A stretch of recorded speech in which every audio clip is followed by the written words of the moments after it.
Молдова получит гуманитарную помощь от Румынии. Помощь состоит из 500 тысяч масок, 50 тысяч комбинезонов, а также из лекарств, требующихся для лечения COVID-19.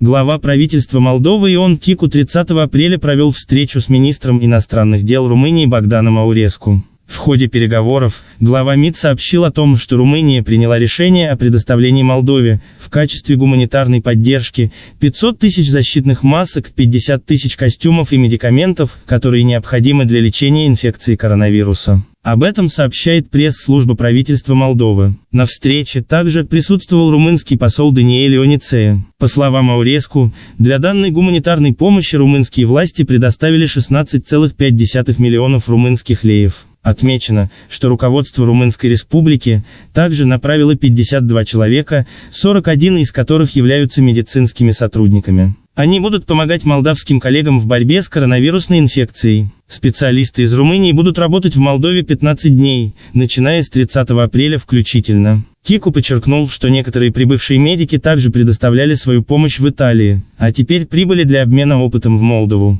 По словам главы Кабинета министров, смертность в Молдове из-за инфекции коронавируса ниже среднего показателя на мировом уровне.